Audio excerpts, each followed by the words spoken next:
Hello everyone and welcome back to this humble abode of gameplay and memes. Today I return to you with more Supreme Commander Forged Alliance Forever with another replay cast.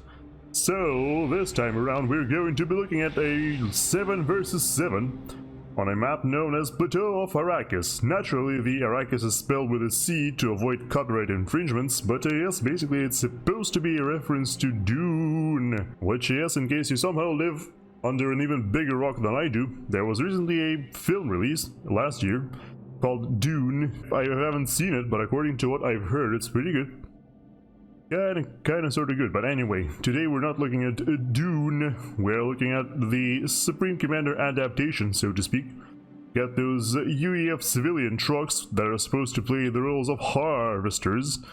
We've got these weird power plants where you've got more trucks, and then you've got on the sides you've got those factory arms producing tanks, I suppose. All of this is reclaimable or capturable if you so desire, and best of all, they don't even fire back at you because, you know, when they do fire back, their color is like reddish orange, so to speak. But this, when the color is this, like, you know, the flesh color, that means they are docile. They don't fire back. This map has got itself 22,000 reclaim on it, and interestingly enough, this one isn't labeled as adaptive, which means you always play it as either 7 versus 7, or even if you remove certain slots, the mass extractors for them will still be there. So that's pretty cool, and I guess the reclaim can't be changed either. But anyway, let's go ahead and start introducing our players, starting from Team 1. In the yellow corner, on the leftmost position, we've got Ctrl-K. At 1800 rank points playing Cybran in Shrinking Violet going first land. Right next to him, we've got his buddy and partner in crime. It's ArcticforPolar at 1500 rank points playing Aeon in Blues Blue going first land. Moving on to the bigger and better plateau, at least I suppose so. Our first in line is going to be LCR. At 1100 rank points playing UEF in Rusty Railing Orange going first land. Next to him, not to be outdone, another UEF representative by the name of FlatbrEadJesus. At 1700 rank points playing in Wet Concrete Grey, going first land. Further still towards the corner with the 3 players, the most secluded one, so to speak. Or maybe the other side is secluded, you decide. Anyway, next up we've got ourselves ZXC1000-7. That actually sounds like a Cybran call sign of some kind, which is very appropriate because this player is also playing Cybran in Flamboyant Pink at 1600 rank points going first land. In the corner position, we've got ourselves Tryth, who we have seen on multiple occasions by now, I'm pretty sure. Of course, Tryth isn't the only player in this game with this status, but anyway, I digress. At 1800 rank points playing UEF in Road Rage Red, going first land. And last but not least, for Team 1, on the frontal right position is going to be, or left I suppose if you're looking at this map from Team 1's point of view. But anyway, it's going to be Bluelinks. At 1100 rank points playing Seraphim in Life Given Yellow going first land. Moving on swiftly to Team 2. In the white corner, we've got Sladow-Noob. I'm pretty sure that's just Sladow, but he decided to be a little bit fancier with his name. I'm not 100% sure, but considering his rating, it's probably the same guy. At 1900 rank points playing Seraphim in Coordinate Red going first land. Right next to him on the smaller plateau, we've got Maverick, the infamous teacher from Belarus who very often trash talks his teammates and very often runs in and dies. We'll see if he continues this proud tradition today. Anyway, he's currently at 1400 rank points playing Cybran in Fresh and Fragrant Orange going first land. Moving on towards the bigger plateau, our middle player is going to be Ckaramush. At 1100 rank points playing UEF in Winter Wipeout White going first land. Will this player do a fandango today? Stay tuned to find out. Moving on further to the west, our next representative, or our next tribute you could say today, is going to be Automated. Another Seraphim player, this time at 1700 rank points, playing in pastel pink, going first land. Moving on further towards the west, we've got another 1700 by the name of Shimras from Clan Ass, interestingly enough, playing Cybran in Taiga Green, going first land. In the corner position, in the southwestern corner, we've got ourselves Lazy Avina, who we've definitely seen before, has the same rank points as Ctrl-K at 1800, and is playing UEF in Power Play Purple, going first land. And last but not least, for this match and for Team 2, it's going to be InfiniteJest, playing Aeon at 1100 rank points, going first land, and his color is going to be Emerald Green. Now that all of our players have been introduced, let's go ahead and speed up the game a little bit, see what exactly they are doing. Of course, there is plenty of reclaim that is not just included in those factories and civilian structures and whatnot. You've also got some actual rocks flying around. Though none of these rocks are too big, you can see the biggest rocks aren't actually rocks at all. They look like... those look like bouncer wreckages, actually, now that I think about it. Yeah, you can see that, you know, six-legged profile. Very easily recognizable indeed, so I suppose those bouncers are the most valuable individual wrecks. However, rocks are scattered every which way, out and about pretty much everywhere, as you can see, and of course players will definitely go for them. I'm also still not entirely sure if when you know, hold Ctrl-Shift, if the numbers you see are only the rocks, or if they include the civilian structures as well. I feel like it shouldn't include the civilian structures because, you know, these are still alive, technically still working. So probably not. We'll get a chance to see in a moment. So yeah, 112 reclaim in this small spot pretty much immediately, yeah, solves this question for me, because clearly there is no way there could only be 112 on this one screen, considering how many of these things here. Yeah, so definitely they don't count while they're still alive. But would you look at that, Ctrl-K is gathering them up extremely efficiently. In the middle, meanwhile, we've got players ignoring the UEF civilian trucks and going straight towards the bouncer wreckages, which are at this point already reclaimed by Team 1, so a nice point scored there. It looks like Team 1 will also be the first towards the wreckages on the eastern side, as already both Bluelinks and ZXC are in the area, doing the exact same reclaiming thingamajig. So overall, it looks like the early game reclaim will mostly be in the hands of Team 1. Well, in order to not have, you know, our words without proof, let us go ahead and check our reclaim values. And yes, you can see Team 1 already leading by 1,000 mass. There are 3 commanders here in this area. Tryth has come in to support Bluelinks and ZXC. Now that might actually be a serious problem for Team 1, because there are only 2 commanders from them that are nearby and readily available, those being Maverick and Sladow. Of course, I mean, Maverick and Sladow are pretty experienced players. They should know what to expect on this map. They should know that they could be have a numbers disadvantage, so they should be relatively careful. An interesting spot to build a energy storage unit right on the front line out from Sladow. I'm not entirely sure what that's about. I guess it's relatively safe because it's behind a rock, behind a mountain, so it's going to be hard to shoot from tanks at least. Meanwhile, Sladow already upgrading the gun. On the other side of the world, have we got any upgrades going on whatsoever? Yes, in fact, InfiniteJest has already finished the Aeon double gun, and now we'll start pushing against the ArcticforPolar. Arctic himself, of course, could do the exact same thing, but currently is not doing any of that. Yes, LCR needs to be relatively careful here, being set upon by multiple enemy commanders. It looks like, yes, there is Ckaramush, there is... who's this again? This is Shimras. Yes, Shimras pushing quite aggressively, trying to surround both FlatbrEadJesus and LCR. Looks like they're safe for now.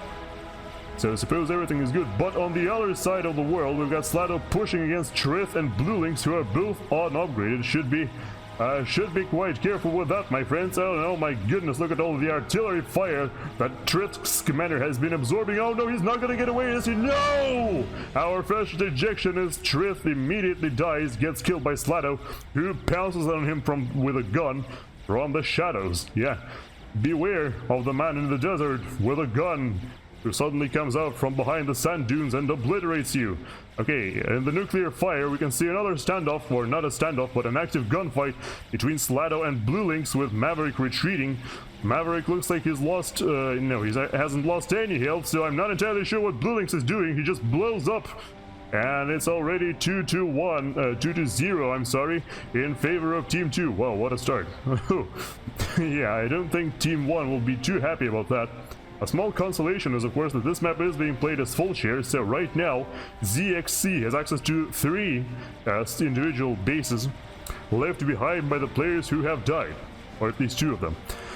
Gun being upgraded by Ctrl-K, who is now under fire from InfiniteJest, but Jest will probably be forced to retreat very shortly, because he is working with a whole bunch of flares, and that's basically it, while Ctrl-K, on the other hand, is providing quite a few tanks against him. So yes, it looks like InfiniteJest has to run for now, while still being peppered, well, you know, exchanging shots with the commander of Ctrl-K. Ctrl-K, of course, has less health right now, but I don't think it's going to be too big of a problem. It might be a problem if he keeps losing tanks to InfiniteJest like that, but yeah, this is not what you do. If you're walking towards the enemy Aeon commander with your own commander, all he has to do is just walk away, and he will keep taking damage forever without doing any. A relatively precarious position for Arctic to upgrade his commander to T2, considering, you know, when you are sit upon by an enemy commander who has gun, and you are working with T2, it could create some nasty consequences for you, but hopefully that's not going to be the case. So, InfiniteJest comes under fire from a Cerberus turret that was being constructed by engineers out from Ctrl-K. It looks like, yeah, they've already constructed 2 turrets, 2 energy storage units as well, to create a steady supply of overcharge, and not a flak cannon going up as well as the Cerberus turret. So it looks like, yes, InfiniteJest definitely should retreat from here, and I'm sure he will do so. But even if he doesn't, you can watch out on the minimap, because, you know, that's what the minimap is for. It's not for me, it's for you, my dear friends, my wonderful viewers. Okay, Sladow, yeah, Maverick still has no upgrades on his commander. Sladow is trying to poke and prod here and there, trying to figure out if he can actually destroy something, breach their defenses. Looks like he's not going to be too successful, because, yeah, there are Cerberus turrets out from ZXC, as well as Triad turrets out from FlatbrEadJesus. So for now, Sladow looks to just retreat, and yeah, I suppose after losing a small bit of his face, he figures that it's probably not good to push any further. Meanwhile, Maverick is accumulating some Corsairs. He has, however, revealed them to the public already, as those Corsairs destroy some engineers and other units of FlatbrEadJesus. Yes, 3 ACUs. That's what they're saying, or yeah, I guess that's what ZXC was saying at the beginning of the game, compelling his teammates to run in and die, as we found out later. Yeah, Maverick keeps accumulating some Corsairs, once again. Okay, so there are no actual, you know, no actual map points, or, you know, no markings on Maverick's base from Team 1, so they might not realize he's working with so many Corsairs. However, it looks like LCR has got plenty of flak cannons, which will completely obliterate those Corsairs, so nothing to worry about just yet. It looks like Sladow is actually kind of forced to go back and save Maverick, because, yeah, of course the Corsairs aren't enough, there aren't nearly enough of them, but Maverick is losing health quite rapidly. He's going back in for some reason. Maverick, what are you doing? No, stop, stop, stop! Run back, please! I know it's a proud tradition for you to die like this in the early game, but please, maybe not now? Looks like he is... Oh no, he's getting reduced below 1,000 health now. Oh, careful, careful, careful!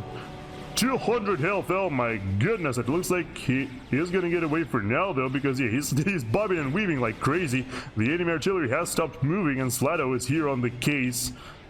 So looks like Maverick is safe for now, but wow, that was close. Sladow is telling him to not worry. I guess I guess he's got things covered. However, there are now air superiority fighters out from ZXC flying overhead, and a brick also from ZXC pushing in against Sladow's forward positions, where he's got himself a T2 Seraphim, what is it called again? Land Factory, right, of course. The brick could do some serious damage here. Already destroys a mass extractor, which was actually T2, and now is going to destroy some more artillery pieces and flak cannons. Could even take down the factory if ZXC's micros too well, or well enough, which in this case he isn't, so the brick is just standing still, absorbing a whole bunch of artillery fire. More artillery coming in, but with Sladow's commander coming into the area, it looks like nothing will come of it. The factory is lost though, which is quite unfortunate indeed. I'm also getting some annoying notifications. I have no idea where those come from, but I guess they come from the FAF client. Sorry about that if you're seeing them. I'm actually not even sure if you are. In terms of tactical missiles, looks like we haven't seen too many tactical missile plays so far in the game. If we take a look at the front line, or the relative proximity to the front line, I can't see any tactical missile launchers yet, only tactical missile defense units scattered here and there. A large push commencing on the western side, or maybe not a push, but an attempt to protect the fire base that Shimras is currently constructing. It looks like it's being fired upon by some kind of artillery. And it looks like he also doesn't have... Okay, he didn't have enough power to sustain the shield, but he does now. So, does Arctic or Ctrl-K have any sort of artillery? What is this? Yeah, something was attacking him with like... Yeah, there you go. There are two miasma cannons right here. Artillery pieces firing upon the high ground where Shimras is currently stationed, with a stealth generator as well as a shield generator. Cybran shield generators are unique in that they have the highest coverage, or the highest radius, of any stealth generators of any faction, at least stationary ones, of course. I mean, well, technically, other factions don't even have mobile don't even have mobile stealth generators. They only have stationary ones. But yeah, the Cybran are of course the best at stealth, including stationary. Okay, this is going to die though. Yep, there we go. Shield goes down, whatever that is. Mantis was hiding inside the shield and survived somehow, which is really weird because, you know, the miasma cannons are famous for having a serious splash damage even after impact. There you go, down goes the stealth generator, so now this position will definitely be destroyed. I guess technically, as Shimras has already abandoned it as he's retreating. His hoplites are still in the area, but that's pretty much it. They also have been forced to walk a little bit further away in order to not get destroyed, because I'm pretty sure those things will get one-shot by the miasma cannons, so a very wise move there. An air engagement could happen right now before our eyes between Lazy, Avina, as well as ZXC. It looks like ZXC very wisely split his fighters in half, so some of the fighters were serving as bait while the others entered into the, or well, attacked Avina's fighters from the rear. And now it looks like Lazy has in fact lost air. He is trying to kind of sort of recover it by sending more fighters in, but it's not going to work too well. And now immediately ZXC tries to utilize his air superiority by sending in some gunships. Those are T3 broadsword gunships, probably the best T3 gunships on the market, at least where ground, air to ground assault is concerned. Already destroying mass extractors, hurting the economy of Ckaramush and Team 1 in general. Sorry, Team 2 I mean. It looks like some fighters out from Automated actually try to take those gunships down. They do succeed in destroying one, but the other is still moving and still has full fighter coverage. Well, unfortunately all it's attacking now is mobile anti-air, which is the worst targets because, their sole purpose in life is destroy those gunships, so it's not gonna work. And then it flies into a SAM launcher, so yeah, not very successful raid there, but hey, it did some damage, destroyed some mass extractors, no doubt annoying Ckaramush beyond belief. In the meantime though, oh, we've got a tactical missile launch right here out from, whoops, sorry, poor camera work, is gonna go into the mass extractor and destroy that. That was actually a T3 mass extractor, so a massive loss for Shimras. That went out from Ctrl-K, I'm pretty sure, considering the direction of the, yep, there you go, they are now pinging the tactical missile battery. They might not have seen it. Yep, they can't see it, they can only see one launcher, but there are actually three. Yeah, that's what stealth does. That's why stealth is so good, Could construct something right under your enemy's noses, and if the scouts don't fly through properly, they don't even realize. Alright, it looks like, yeah, some miasma fire being taken by this position. It looks like the miasma fire is coming from, who's this again? InfiniteJest, right. Yes, InfiniteJest commander has probably, yeah, InfiniteJest commander is safe in the confines of his own base. Meanwhile, Shimras' commander is in front. Yeah, he's immediately reclaimed the extractor and is now upgrading it from Tech 1. I guess he's going to be upgrading that all the way to Tech 3, but another tactical missile volley is coming straight for another T3 mass extractor. Will it destroy that? Yes! It was just enough to destroy the T3 mass extractor. Oh my. Poor Shimras being deprived of so many mass extractors. I am fairly certain he won't be enjoying that too much. At least he's already rebuilt the other one towards T2, so he can recover, but it's still nasty all the same. Looks like his mobile troop of, deceivers supported by missile launchers and hoplites is clearing the plateau. And not very many targets to clear there though, just a few engineers, but still, at least he's showing that he's controlling that plateau and is willing to fight for it. A T3 spy plane flying overhead out from Arctic, so it looks like a lot of players in this game are going T3 air. Let's actually count the ways. So first of all, of course, ZXC, who currently has full air control. Alright, this guy doesn't. And next up, wait, is that? No, it's a land factory, right. So yes, and the two remaining players on Team 1 are both going T3 air, actually. Ctrl-K just completing that now. But yes, Arctic is already working on some spy planes. No doubt will soon be joined by fighters, there you go. And also starting work on a Galactic Colossus. Can he afford that? Not exactly. Minus 240 mass per second in deficit. That is not a very good look. Well, whilst you're building your Colossus, I'm guessing he's gonna upgrade a few more T3 mass extractors, or mass extractors to T3, I should say. Yes, there you go. Before he is switching his full production power to that Colossus. More Oblivion cannons going now up, protecting the newly upgraded T3 mass extractors. But in general, speaking of mass extractors, it looks like Maverick has the worst economy of all players right now. He's only working with 2 T3 mass extractors. The other 3, which he only has 5 in total, the other 3 are still Tech 2. Maverick should really step up his eco game if he has, if he wants to have any impact on this game whatsoever.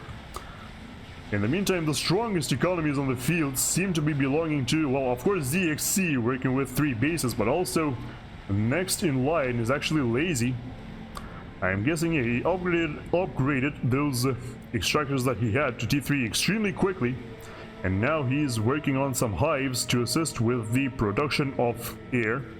Of course, massive air production, as you'd expect, of the, direct counterpart of ZXC. I'm pretty sure he wasn't actually the direct counterpart in the beginning. I think the corner spot belonged to the red guy before, but hey, times change, right? And with them changes everything. But the more everything changes, the more it stays the same. Just got like a whole bunch of proverbs together for no reason. A whole bunch of mass fabricators already being constructed by Automated, surrounding those mass storage units. Yep, working on even more as we speak. Does he even have the energy to support that? Well, I suppose he does. He's actually like teetering on the edge right now with 3 T3 power generators and some air production. I'm hearing a Ythiltha firing somewhere. Oh yes, right, of course, there is a Ythiltha which was just completed by Automated himself. Walking towards the right flank, probably hoping to push together with Sladow and Maverick. The problem is that Sladow and Maverick aren't exactly working with too much in terms of land. Spamming Corsairs for that, says Sladow. For what? Meanwhile, Lazy has completed a construction of a nuclear missile launcher. There you go, the UEF Stone Ager, almost ready to go. The missile has been completed. Do Team 1 even know about this launcher? No, they don't. They haven't scouted that yet, so if Lazy is smart, if he guards, if he guards against the enemy spy planes flying in, he could actually launch this nuke by complete surprise, take the enemy team by complete surprise because they won't even realize the launcher is there. So that's a pretty big thing. Do we have any sort of nuke defense anywhere? Well, let's check it out. We do have one for LCR. So, very much properly paranoid in this instance. We do not have one for ZXC, it seems like. The Filthy is attacking, but all it's currently doing is destroying some artillery pieces. It will now be beset upon by a few gunships, which will of course get cleaned up by the fighters of Lazy who are already in the area. Lazy probably doesn't want to engage against the enemy here though, but it's not needed because, yeah, neither of them are willing to engage right now. Too many variables in play, like SAM launchers on the ground for Sladow. So for now they will stay their hands. But anyway, back to checking our nuclear missile progress, or nuclear defense progress rather. We can see that there is none on the left side, or the western side. Yes indeed, they are now only now starting the construction of a, yes, defensive silo. Is anyone working on that in the middle? It looks like not really. Nothing of that sort there either. It looks like now a big wave of scouts is coming in towards the base of Lazy. Let's see if they can actually spot the missile launcher now. At this point, I'm pretty sure he doesn't care anymore because it's already like mostly charged. Yes, they do spot the launcher now.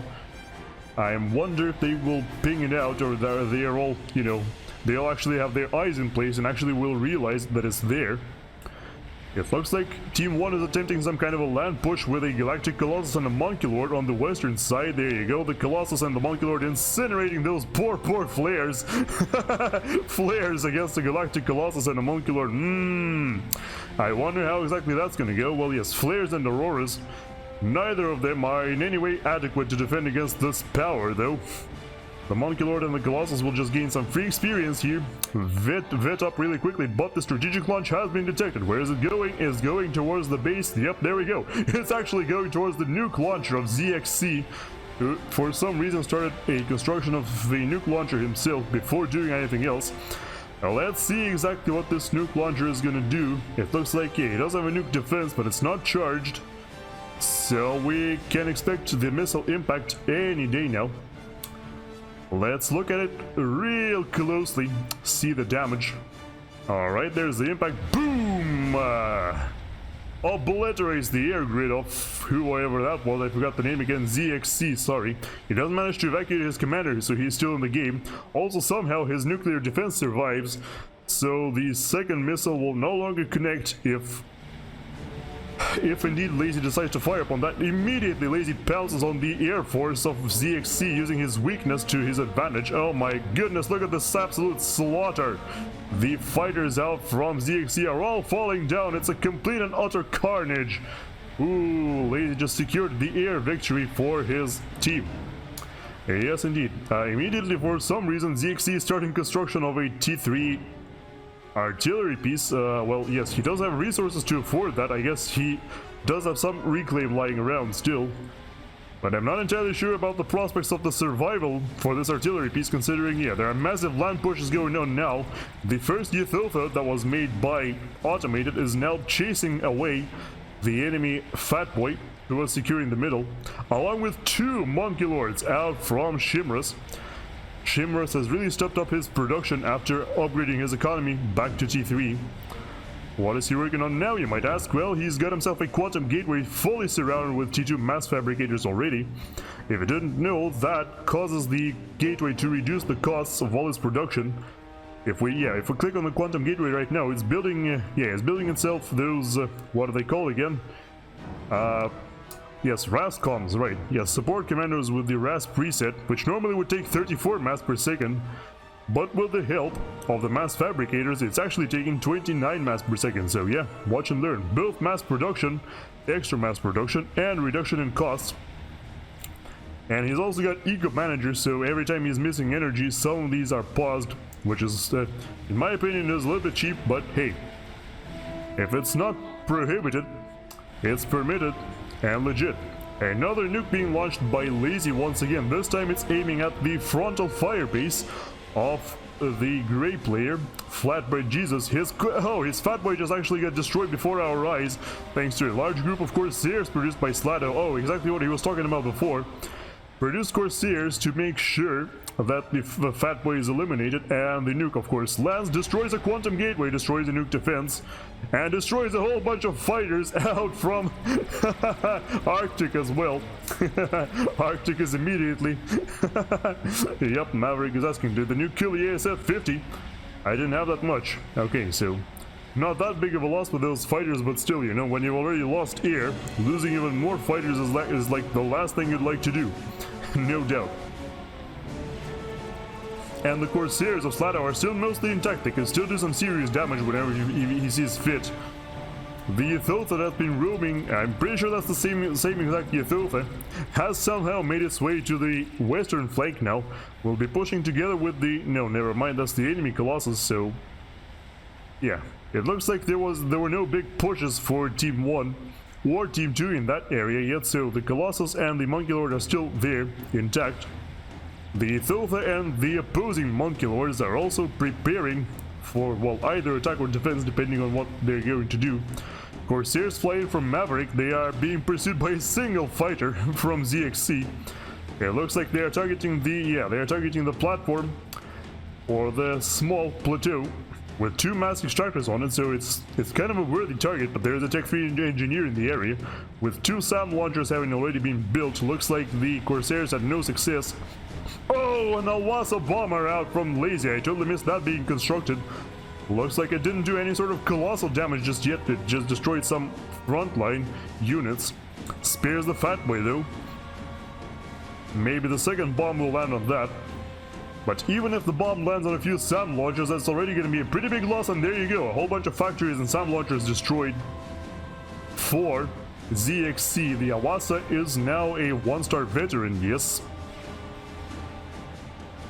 Looks like it's gonna go for another pass, and it will drop on more T3 mass extractors and SAM launchers. Well, these aren't SAM launchers, these are Seraphim equivalents, but ow.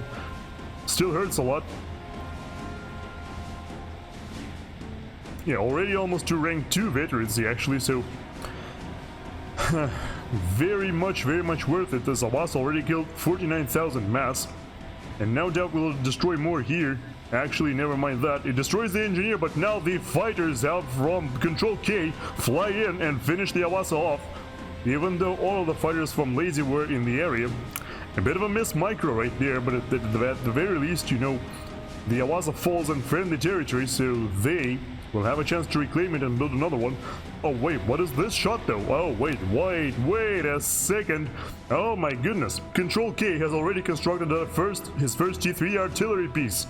We were kind of worried, you know, about the artillery piece on the right side, which is still being worked on, by the way. It's still completely unshielded, and yet it's still being worked on, almost done. But another artillery piece has already been constructed on the western side, and it's an Aeon T3 artillery called Emissary, which is now peppering the base of Lazy and already doing some substantial damage. Look at that, already destroys a couple factories and power generators. Of course, immediately Lazy goes for constructing some more shields. Has to be extremely careful though not to power stall, because, you know, power stalling is the last thing you want to do when you are being attacked or shot to pieces by the enemy artillery. That will destroy you real good. There you go, another factory blows up. So already some serious value for the artillery. 5,000 mass destroyed, and the second artillery will now start firing as well. And to add insult to injury, now FlatbrEadJesus has already started construction of his own artillery installation. So yes, we are very much advancing into the standoff tactics artillery phase of the game. A massive scout fly-through by who's this again? Automated, yes, by Automated, trying to see what's up and what's down. And yes, indeed, he definitely spots the artillery, spots that they are working on another one, so now they need something to deal with that. We'll see what exactly they bring to bear. But yes, now very soon we'll have 3 artillery pieces firing upon the positions of Team 2. Even despite the early game advantage, though, even despite killing 2 players so early, they are still struggling. And oh, would you look at that, a push by a Monkey Lord and 2 Monkey Lords and the Megaliths, sorry, being supported by a whole bunch of bricks. Unfortunately, bricks are running in single file, which will make them much easier to kill. The Monkey Lord engages, and so does the Megalith, and so does the Colossus. Some Corsairs fly in from ZXC. The Fat Boy is also firing upon the Megalith, and looks like the first Monkey Lord is about to fall here, and it is actually on Team 2's side. The second Monkey Lord from Team 1 this time falls down immediately. Looks like the Colossus is still completely healthy though. as is the Megalith, but no, the second Monkey Lord falls down for Team 2. Now the bricks are easy prey for the Colossus, and the Megalith is losing health quite rapidly to 2 Fat Boys out from Team 1. So the Megalith will also fall down, but there's also Ythilfa coming in, and another Colossus from Team 2, and another Colossus, so 2, yes. Very nice, so 2 Colossi and Ythilfa still pushing against Team 1's forces. Against Team 1's fire base is threatening to destroy it all. Let me go into normal view real quick, whoops. And a whole bunch of fighters also fly through the area for some reason. I guess they were trying to shoot down the Corsairs. The Colossi walk straight through. The Ythilfa actually vets up and gets some health back, goes back into the yellow. The bricks are still alive, still pushing in. The Colossus will now clean up all of the artillery installations. The other Colossus is still pushing forward. This is complete and utter chaos. Corsairs being sent in by Lady to destroy one of the Fat Boys. They fail, but the Fat Boy has no more shield and the Colossus is in hot pursuit. Remember, the Galactic Colossi are faster than the Fat Boys, so this could very easily be the death of the Fat Boy, unless, of course, the Colossus decides to turn its attention northwards. More Corsairs being sent out by ZXC. All of the air forces from Team 1 are in the area. They might still not be enough to face the air force of Team 2, which is highly superior. The Colossus and the Ythilfa are now entering the base. They are now entering the base of Team 1. This is really bad because the nuke defense is there. And remember, Lazy does have a nuke just for that, just for the moment when this is destroyed. The Colossus is getting in closer, ever closer. It's losing health quite rapidly, but it might still be able to fry the nuke defense. Oh, it survives with 50 health! 50 health! The nuke defense survives. The Megalith is up now. So the rest should be simple cleanup for Team 1. But oh, that was incredibly close. The nuke defense is now being repaired by the hives. The hives on the front line are reclaiming the incoming bricks to make sure that no more shots are landing upon the nuke defense, but I'm pretty sure it's safe now because of all the shielding that goes back up. Another Colossus arrives in the area, this time out from Arctic, from Arctic again, technically, and a whole bunch of reclaim is left behind by all the dead experimentals. Look at this, 184,000 reclaim. The numbers are fluctuating rapidly, but oh! Strategic bombers coming in for the exact same nuke defense. Look at this. Strategic bombers are flying overhead. Looks like they still failed to pierce. Oh no, more strategic bombers and an Awasa coming in. Oh no, is this it? Oh, this is the end of the nuke defense. So now the artillery will get destroyed by the incoming nuke. We can see it flying in on the horizon. It's somewhere over there, we can't see it right now, but yes, the strategic bombers and the Awasa actually move on. They're going further away, trying to target the nuke defense of LCR now. The bomb has been dropped, but the bomb will land on top of the shield, so nothing will come up of it. Yes, the base of Ctrl-K explodes in nuclear fire along with 2 artillery pieces. Massive losses for Team 2 right there. The Awasa flies off screen, still having failed to destroy anything valuable. After the first nuke defense, it looks like everything else is still standing. The Awasa comes back in, drops another bomb on the artillery pieces. Looks like that won't pierce them as well. So now the Awasa is just flying away and flying into a whole bunch of anti-air defense, and now this ends up being a mass donation. But look at the devastation.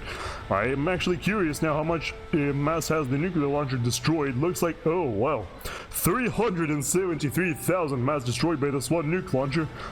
Paying off like, I don't know, 20-fold at this point or something ridiculous like that. Definitely very much worth it. Or more like it's worth, it's worth more than 3 artillery pieces at this point, essentially. At least I'm pretty sure. If we check out the cost of on the artillery pieces, we will find that. We will actually find... Hello? Oh, this commander has no T3 engineering, never mind. Yeah, the artillery piece costs 90,000 mass, so that was essentially like destroying 4 artillery pieces in that mass. Strategic bombers also being constructed by Automated. Looks like they aren't going to be too successful, though they're already being pursued by the fighters out from ZXC. It looks like the fighters might not make it too far though, because yeah, there's of course SAM launchers everywhere, as you usually see. From high-skilled players, they just build SAM launchers all over the map. There is literally no escape from those things. Wherever you fly, you're gonna get fired upon by T3 anti-air. No chance for blind spots whatsoever, except this one blind spot where another nuke is about to be launched. This time is going for the commander of Arctic. Looks like it's going to finish off the entirety of the northwestern base for Team 1. And the commander of Arctic is not even moving. I'm not entirely sure if he's just resigned himself to his fate, or if he doesn't realize that the missile is coming here. He probably doesn't think there are, you know, too many valuable things to destroy here. But the truth of the matter is, the missile is gonna land directly on top of him. And there he goes. Our third ejection of the game is once again on the side of Team 1. And this time it was Arctic who bit the dust. Of course, immediately all of Arctic's possessions are being transferred to ZXC, who immediately gives them back to FlatbrEadJesus. Yes, now Jesus will be in command of the left flank. Speaking of Jesus himself, he's now finished 2 Dukes, UEF-T2 artillery installations, and has given over control to ZXC, who is now in possession of 4 artillery pieces. Check this out. We've got 2 Cybran disruptors, another one, you know, a fourth of the way done, and 2 Dukes, all being controlled by 1 player, all raining hell upon the base of what looks to be, oh yeah, it was the frontal positions of Team 1. It was Shimras' position, and it looks like, wait, what? Oh my goodness, that, whoops, sorry about that, poor camera work, rusty. This this used to be an artillery piece. I guess that was built by Shimras in a bit of a precarious position. So, yes, indeed, ZXC just busted that nut open real quick. Next up, we're going to have ourselves... what are they going to be targeting next? I wonder, it looks like they are targeting the base of Sladow. And no wonder, Sladow is the biggest economy in the game right now. Actually has more income than ZXC himself, despite only working with 1 base. Look at these beautiful mass farms. Oh my goodness, when you look at this. Mass fabricators surrounded by a whole bunch of storage units. Oh, but it's all about to go up in flames if he keeps this up. Look at this. They are being fried by Novax out from ZXC and fired upon by 4 artillery pieces. And there you go. There's the comeuppance. 1 shot lands on the mass fabricator. The 2 shots land, destroy everything, including the T3 artillery piece.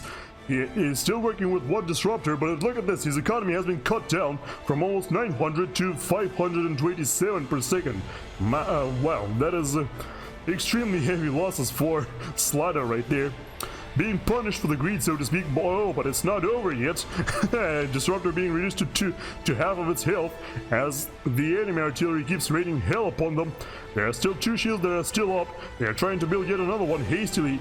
But, oh, another shot from the Duke lands and finishes off the second disruptor of Sladow. At this point, it looks like he's not working with too much besides his beloved mass farms. Oh, man. Ooh, Sladow, look at this. He still has about the same amount of mass income, but ow. That must have hurt tremendously. He's now pushing in with a Monkey Lord supported by Maverick's Megalith.